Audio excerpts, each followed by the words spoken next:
حضور اقدس صلی اللہ علیہ وسلم کا ارشاد پاک ہے کہ جب کسی شخص کے امارات کی بیعت کر لی جائے تو اس کے بعد کسی دوسرے شخص کو یہ حق حاصل نہیں کہ وہ لوگوں کو اپنے خلفات کی دعوت دے۔ ایسے شخص کے بارے میں آپ صلی اللہ علیہ وسلم نے بہت سخت الفاظ فرمائے تھے۔ یزید کے زمانے میں موجود صحابہ کرام رضوان اللہ علیہم اجمعین کے سامنے حضور اقدس صلی اللہ علیہ وسلم کے یہی مقدس ارشادات تھے۔ سارا عالم اسلام یزید کی بیعت پر متفق ہو چکا تھا۔ وہ جانتے تھے کہ یزید کے والد حضرت امیر معاویہ رضی اللہ عنہ 20 سال تک شام پر اور 20 سال تک سارے عالم اسلام پر حکومت کر چکے تھے۔ حضرت امیر معاویہ رضی اللہ تعالی عنہ اپنے بیٹے یزید کو اپنا ولی عہد بنانا اور لوگوں کو اس کی بیعت کرنے پر مجبور کیا۔ عراق اور شام ان کے اس حکم کے سامنے جھکے، لیکن مکہ اور مدینہ کے لوگوں نے مخالفت کی کیونکہ یہ اسلامی قانون کے خلاف تھا۔ ایسا پہلے کبھی نہ ہوا تھا۔ خود حضور اکرم صلی اللہ علیہ وسلم نے ایسا نہ کیا اور نہ ہی ان کے خلفاء نے۔ خلیفہ کا انتخاب ہونا چاہیے، ان لوگوں نے کہا، لیکن امیر معاویہ رضی اللہ تعالی عنہ اپنے دلائل پیش کرتے اور لوگوں کو قائل کرنے کی کوشش کرتے، اور جب وہ اس میں ناکام رہے تو اپنی فوجیں بلا کر بنوک شمشیر لوگوں سے بیعت لے لی۔ لیکن جن اصحاب رضی اللہ عنہ نے بیعت نہ کی، ان میں ابن زبیر، عبداللہ بن عمر اور حضرت حسین تھے۔ اس طریقے سے خلافت اور وراثت بن گئی، بلکہ خلافت ختم ہو گئی اور بادشاہت قائم ہوئی۔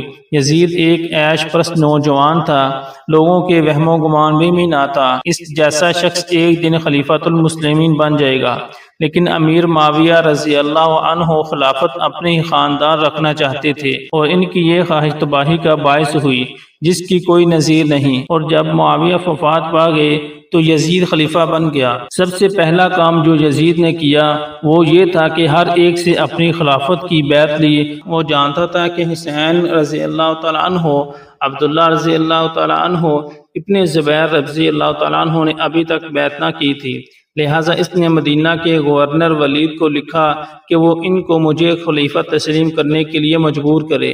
ولید کو نئے خلیفہ کے سخت احکام مردان بن حکم نے، جو اس کے پیش رو تھے، ان کو مشورہ دیا کہ تینوں قصورواروں کو بلا کر انہیں سختی سے خلیفہ کی اطاعت پر مجبور کیا جائے۔ عبداللہ بن عمر رضی اللہ عنہ بالکل بے ضرر انسان تھے۔ اس نے کہا، لیکن حسین اور ابن زبیر خطرناک ثابت ہو سکتے ہیں، اس لیے اگر وہ یزید کو خلیفہ تسلیم کرنے سے انکار کریں تو ان کو زندہ نہ چھوڑا جائے۔ لیکن ولید اپنے کیے پر خوش نہ تھا۔ ابن زبیر راتوں رات ایک غیر معروف راستے سے مکہ روانہ ہو گئے۔ ان کا تعاقب کیا گیا مگر کہیں پتہ نہ چلا۔ اگلے دن حضرت امام حسین رضی اللہ تعالیٰ عنہ بھی اپنے اہل و عیال سمیت مدینہ سے چلے گئے۔ حضرت امام حسین رضی اللہ تعالیٰ عنہ نے کوفہ جانے کا ارادہ کر لیا۔ اہل کوفہ کی حمایت کے وعدے سچ معلوم ہوئے، لیکن آپ رضی اللہ تعالیٰ عنہ کے دوستوں اور رشتہ داروں نے اس کی مخالفت کی۔ وہ ان کو اس ارادے سے باز رکھنا چاہتے تھے۔ انہوں نے آپ کو مشورہ دیا کہ وہ ہرگز کوفہ والوں کا اعتبار نہ کریں، جو اپنے غیر مستقل مزاجی اور بددیانتی کی وجہ سے مشہور تھے۔ یہ وہی لوگ تھے جنہوں نے آپ کے والد مکرم کو عین منجدار میں چھوڑ دیا تھا، اور آپ رضی اللہ تعالیٰ عنہ کے بڑے بھائی حضرت امام حسن سے غداری کے مرتکب ہو چکے تھے۔ اس لیے یہ فیصلہ کیا کہ پہلے کسی اور شخص کو بھیجا جائے جو وہاں جا کر صورتحال کا جائزہ لے اور صحیح اندازہ لگنے کے بعد اس کے مطابق اطلاع دے۔ وہ اس بے وفا شہر کے باشندوں کی وفاداری کا امتحان لے۔ اس کام کے لیے حضرت امام حسین رضی اللہ تعالی عنہ کے چچا زاد بھائی مسلم بن عقیل کو منتخب کیا گیا۔ مسلم بن عقیل کوفہ پہنچ کر ایک دوست مختار کے مکان پر ٹھہرے۔ ان کی آمد کی خبر سن کر لوگ جوگ در جوگ جمع ہونے لگے۔ انہوں نے اپنی مکمل وفاداری کا یقین دلایا۔ وہ حضرت امام حسین رضی اللہ تعالی عنہ کے لیے اپنی جانیں تک قربان کرنے کے لیے تیار تھے۔ انہوں نے رو رو کر مسلم کے ہاتھوں کو چوما اور حسنین ابن علی کی حمایت کا عہد کیا۔ تھوڑے ہی دنوں میں تقریباً 20,000 کوفیوں نے بیعت کر لی۔ مسلم جانصاری کا ایسا شاندار مظاہرہ دیکھ کر بہت خوش ہوئے۔ اب اہل کوفہ کی وفاداری کو شک کی نظروں سے دیکھنے کی گنجائش نہ تھی، لہٰذا آپ رضی اللہ تعالیٰ عنہ نے حضرت امام حسین رضی اللہ تعالیٰ عنہ کو عباس بن آل شعیب کے ہاتھ ایک خط ارسال کیا اور آپ رضی اللہ عنہ کو بلا تاخیر چلے آنے کی دعوت دی، کیونکہ حالات بالکل آپ رضی اللہ تعالیٰ عنہ کے حق میں تھے، لیکن کوفیوں نے غداری کی۔ حضرت امام حسین رضی اللہ تعالیٰ عنہ نے لشکر کثیر کے مقابلے کی تیاری شروع کی۔ آپ رضی اللہ عنہ نے اپنی فوج ترتیب دی جو کہ صرف 72 افراد پر مشتمل تھی، 32 گھوڑے اور 40 پیدل، اور آپ رضی اللہ عنہ نے علم اپنے بھائی عباس کے ہاتھ میں دیا۔ جنگ شروع ہونے سے پہلے آپ ایک دفعہ پھر دشمن سے اپیل کی کہ یا تو واپس لوٹ جانے دیا جائے یا یزید کے پاس لے جایا جائے۔ اے کوفہ کے لوگوں، میری بات سنو، جلدی نہ کرو، مجھے موقع دو کہ تمہیں راہ راست پر لا سکوں۔ تم میرے آنے کی وجہ بخوبی جانتے ہو، اور اب اگر تم مجھ سے انصاف کرو گے تو یہ تمہاری خوش بختی ہوگی، اور اگر تم ایسا کرنے کو تیار نہیں تو تمہاری مرضی، تم سب مل کر مجھ سے جنگ کرو اور جو برتاؤ مجھ سے کرنا چاہتے ہو کر ڈالو۔ اللہ میرا کارساز ہے اور وہی نیک بندوں کی مدد کرتا ہے۔ سرکار دو عالم صلی اللہ علیہ وسلم کے نواسی کی یہ تقریر سن کر آپ کی بہنوں اور بیٹیوں کی چیخیں نکل کی۔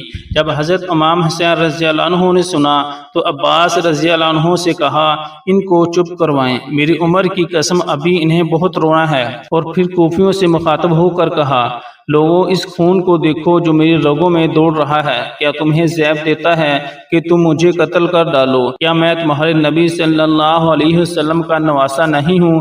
کیا تمہیں رسول اللہ صلی اللہ علیہ وسلم کا وہ قول یاد نہیں جو انہوں نے میرے اور میرے بھائی کے متعلق فرمایا تھا، یہ دونوں بھائی جوانان جنت کے سردار ہوں گے؟ اور میرا یہ بیان سچا ہے کیونکہ میں نے آج تک کبھی جھوٹ نہیں بولا۔ کیا تمہارے لیے یہ واجب ہے کہ میرے خلاف تلوار بے نیام کرو؟ کیا کوئی بات بھی نہیں میرا خون بہانے سے باز نہیں رکھ سکتی؟ لیکن یہ سب کچھ بیکار ثابت ہوا۔ شمر اور اس کے ساتھی لڑائی پر تلے ہوئے تھے، انہوں نے حضرت حسین کی پیشکش بھی رد کر دی۔ وہ انہیں یزید کے پاس لے چلے کیونکہ انہیں یقین تھا کہ وہ یزید ان کی تعظیم و تقریب میں کوئی کسر نہ اٹھا رکھے گا، اور اس طرح رسول اللہ صلی اللہ علیہ وسلم کے نواسی کو زیر کرنے کا موقع انہیں پھر حاصل نہ ہوگا۔ ادھر شمر اپنے سواروں کو لے کر ان کے قریب آیا اور انہیں حملہ کرنے کا حکم دیا۔ حضرت امام حسین رضی اللہ تعالیٰ عنہ نے سختی سے مقابلہ کیا اور انہیں پسپا کر دیا، لیکن وہ پھر آئے اور ان کا محاصرہ کر لیا۔ ایک شخص نے آپ رضی اللہ عنہ کے سر پر تلوار کا وار کیا، آپ رضی اللہ تعالیٰ عنہ نے اس پر امامہ باندھ لیا۔ آپ کے چھوٹے بھتیجے عبداللہ بن حسن نے خیمہ کے اندر سے دیکھا اور ایک لکڑی لے کر اپنے چچا کی مدد کے لیے باہر آئے۔ اب کعب نے حضرت حسین رضی اللہ تعالی عنہ پر تلوار کا ایک وار کیا تو بچہ چلایا، کیا تو میرے چچا کو قتل کرے گا؟ یہ سن کر ابن کعب نے بچے پر تلوار چلائی، بچے نے بازو پر وار روکا جس سے ہاتھ کٹ گیا۔ بچہ تکلیف سے بے قرار ہو کر چیخنے لگا۔ حضرت حسین رضی اللہ تعالی عنہ نے اسے گود میں اٹھا لیا اور اللہ تعالیٰ سے ان لوگوں کے لیے تباہی کی دعا مانگی جنہوں نے مدینہ سے بلا کر دھوکہ دیا۔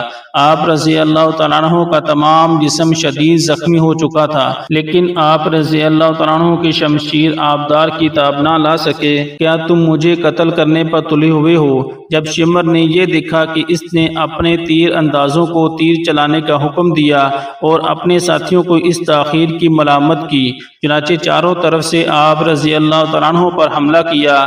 زرنا بن شریک نے تیزی سے آپ رضی اللہ تعالیٰ عنہ کے بائیں بازو پر تلوار ماری۔ آپ رضی اللہ تعالیٰ عنہ لڑتے ہوئے اور دشمن مڑتے ہوئے تیر سے ڈر کر پیچھے ہٹ گئے، لیکن سنان بن انس نے آگے بڑھ کر نیزہ مارا اور آپ رضی اللہ تعالیٰ عنہ زمین پر گر پڑے۔ قلی بن یزید آگے بڑھا کہ آپ کا سر تن سے جدا کر دے، لیکن ہمت نہ پڑی، وہ خوف سے کانپنے لگا۔ خدا تیرے اعضاء کو شل کر ڈالے۔ سنان چلایا اور خود گھوڑے سے اتر کر آپ کا سر مبارک کاٹ ڈالا۔ یہ دن تاریخ اسلام میں 10 محرم 2 ہجری میں پیش آیا تھا۔